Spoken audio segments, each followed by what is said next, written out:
Sangwa amahoro nshuti mukunzi wacu wowe bandanya kubana natwe ngaha kuri ino mboneshakure igushikiriza amakuru, inkuru kumwe n'ibiganiro bigezweho biriko biravugwa irya nino mu gihugu c'u Burundi ndetse no hakurya y'imbibe z'igihugu c'u Burundi mu yandi makungu. Ndaguhaye ikaze, ndaguhaye mwiriwe neza canke mwaramutse neza bivanye n'aho udukurikira uherereye kuri uwu munsi wa gatatu, igenekerezo ry'icumi na rimwe Gitugutu umwaka w'ibihumbi bibiri na mirongo ibiri na gatatu.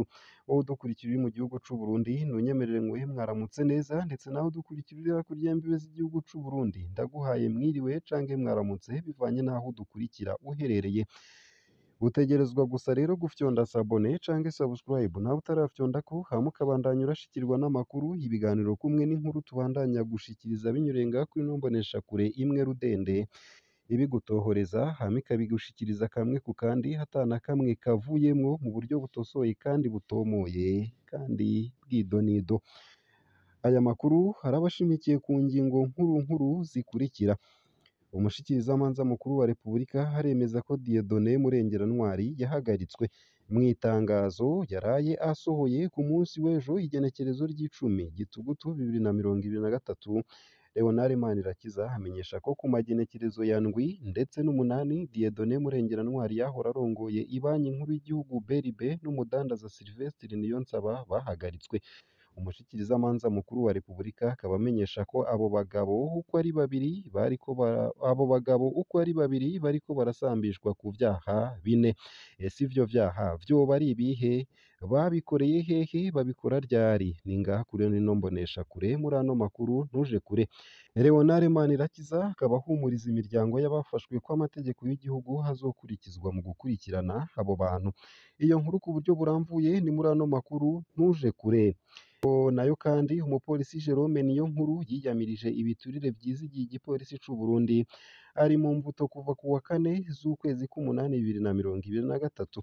Lieutenant Colonel Jacques Nijimbere atwara BCR aracidegembya mu gihe CNIDH iherutse kwerekana amabakorerwa muri BCR maze hirekura abantu 300 bari bapfungiwe ubusa. Benshi muri abo bemeza ko bari bapfunzwe kubera babuze igiturire batanga.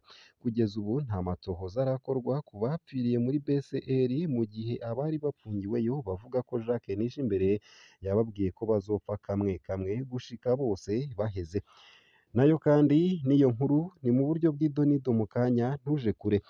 Nayo kandi mu gihe yari amushiriye ubutumwa yarungikanywe na nyen'icubahiro umukuru w'igihugu c'u Burundi Evariste Ndayishimiye, icegera c'umukuru w'igihugu Prosper Bazombanza yahawe umubonano wa Perezida Yoweri Kaguta Museveni kuri uyu wa 10 Gitugutu 2023 ku kirimba c'umukuru w'igihugu wa Uganda c'Entebbe.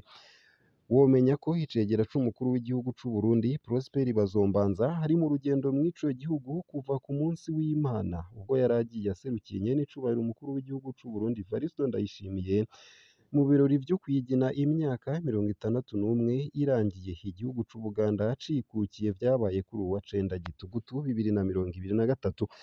Nayo mu gusozera ano makuru ndi bukugeze ko iyi nkuru ivuga ko Pierre Nkurikiye yerekanye umukenyezi yahora yiyitirira umukuru w'igihugu mu gutanga amategeko ku bashikirizamanza. Kuri uyu wa kabiri igenekerezo ry'icumi Gitugutu 2023, Petero Nkurikiye asanzwe ari umuvugizi w'ubushikiranganji bw'intwaro yo hagati, iterambere rusangi n'umutekano, yarerekanye umukenyezi azwi ku izina rya Kwizera Kerere bivugwa ko asanzwe yiba abantu akoresheje uruyeri, escroquerie mu rurimi rw'igifaransa, na cane cane akabikora abanje kwiyitirira inzego z'igihugu. Pierre Nkurikiye akaba amenyesha ko uwo Kwizera Kerere yafashwe inyuma yaho ahamagaye ku telefone umushikirizamanza wa Ntahangwa amutegeka kurekura abantu bari bafatiwe muri zone Kinama bagirizwa kudandaza igitoro ca magendu. Amubwira ko hari umukuru w'igihugu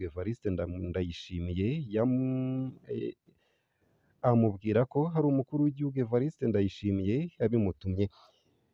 Sayo gusa aya n'ayandi ni mu kanya mu buryo bw'idonido ntuje kure. Nayo ntanguye ano makuru ku buryo bw'idonido, ntunyemerere ntangure nkugeza ko iyi nkuru ivuga ko umushikirizamanza mukuru wa Repubulika yemeza ko Dieudonné Murengerantwari yahagaritswe. Mu itangazo yatanze ku munsi w'ejo igenekerezo ry'icumi Gitugutu 2023, Leonard Manirakiza amenyesha ko ku magenekerezo ya ndwi ndetse n'umunani Dieudonné Murengerantwari yahora arongoye Banki Nkuru y'Igihugu BRB n'umudandaza Sylvestre Niyonsaba bahagaritswe. Umushikirizamanza mukuru wa Repubulika akaba amenyesha ko abo bagabo bariko barasambishwa ku vyaha bine. Icaha ca mbere ni uguhungabanya ubutunzi bw'igihugu, atteinte au bon fonctionnement de l'économie nationale. Icaha kigira kabiri ni ibiturire, corruption passive. Ikigira gatatu ni ugukoresha amafaranga avuye mu vyaha, blanchiment d'argent. Ica kane ni ukunyuruza amatungo y'igihugu, détournement des biens publics. Leonard Manirakiza akaba ahumuriza imiryango y'abafashwe ko amategeko y'igihugu azokurikizwa mu gukurikirana abo bantu, akagira akagabisha abadashaka kwinjira mu ntumbero y'Uburundi buzoba buteye imbere mu mwaka w'ibihumbi 2060.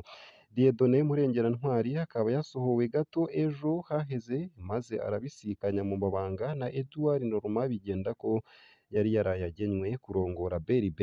Sylvestre Niyonsaba ni umurwizatunga avuka ku mutumba wa Randa muri komine Kabarore mu ntara ya Kayanza. Akaba asanzwe akora cane mu gisata co gucukura no kudandaza ubutare. Ni icegera c'umukuru w'inama nshingwantwaro w'ishirahamwe rijejwe ikivuko ca Bujumbura. Sylvestre Niyonsaba na Dieudonné Murengerantwari ni abendahamwe, ni ukuvuga ko nyene abakenyezi babo bavukana. Sylvestre Niyonsaba akaba afatwa nk'umwe mu badandaza begereye cane ubutegetsi bwa CNDD FDD. Nayo mu bindi kandi mu ntara ya Bubanza ntibagira epfo na ruguru inyuma y'uko inzu babamwo ihiriye bagasohoka ataco bokoye. Aho ni ku mutumba wa Mitakata muri komine Bubanza. Inzu y'uwo muryango yaraturiwe kuri uwu wa gatatu z'ukwicumi 2023 hasha igikoni gusa, ariko mw'ijoro ryo ku wa gatanu z'ukwicumi 2023 inzu yarafashwe n'umuriro isaha 12 z'ijoro irasha. Abayirayemwo basohotse ataco bokoye. Ubu abana n'abavyeyi basavye indaro, abana bobo bose uko ari 5 ntibaja kw'ishure kubera ibikoresho vy'ishure vyose vyarahiye. Abo batuririwe inzu bati twebwe twari mu nzu twubatse mw'itongo mama yaguze, mu nyuma yarahagurishije, abahaguze bariko baratwirukana kandi ubwo buguzi tutabwumvikanye. Ubu hapfunzwe abantu 2 kubera bikekwa ko boba baraturiye iyo nzu. Uwurongoye zone Mitakata akaba amenyesha ko biri mu butungane kandi ko uwabikoze azobihanirwa. Uwo muryango ukaba usaba ubufasha kugira abana baje kw'ishure kandi ngo baronke aho baba. Nayo mu gusozera ano makuru womenya ko ngo gukubita umwana bishobora gutuma umwana yanka ishure mbere akanariheba. Mushobora kuba mwarabonye inkuru ivuga ko igenekerezo rya 5 Gitugutu 2023 umwe mu bigisha bo kuri Ecofo Buseruko ya mbere mu ntara ya Cibitoke yajanywe mw'ibohero inyuma yaho igenekerezo rya 3 Gitugutu nyene hakubise cane abana 15 mu bo yigisha, umwe wese inkoni 15 gushika aho abasiga ko imirabu ku mibiri. Uwo mwigisha we yisiguye ko abo bana yabakubise kubera ko bariko baragorana mw'ishure. Yaga ikaba iherutse kugira ikiganiro i Ngozi igenekerezo rya 21 Nyakanga 2023 mu guhanahana ivyiyumviro ku bijanye no guha indero umwana hakoreshejwe inkoni. Sandrine Kitonze, umuhanuzi wa Buramatari w'Ingozi mu bijanye n'akaranga, akaba yaragize ati guha indero umwana urinze kumukubita ni ikibazo gikomeye kimubuza kwishikana ku rugero rwiza.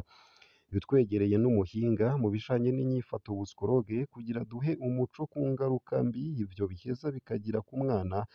Deborah Irakiza yagize ati ingaruka mbi ni nyinshi. Guhana umwana kuri urwo rugero bituma umwana yumva ko adakunzwe.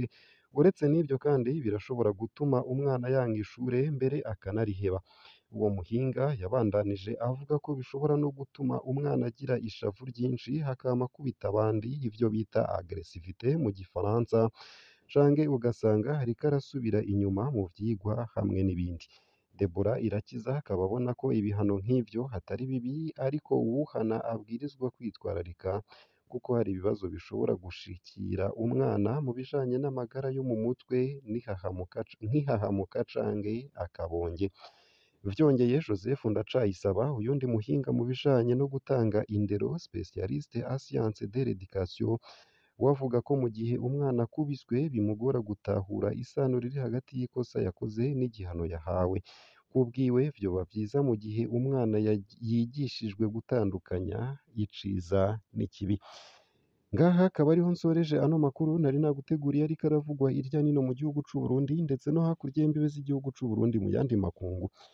Ndakwipfurije kubandanya uraroranirwa mu vyo uriko urarangura uwo munsi. Ugire umunsi mwiza.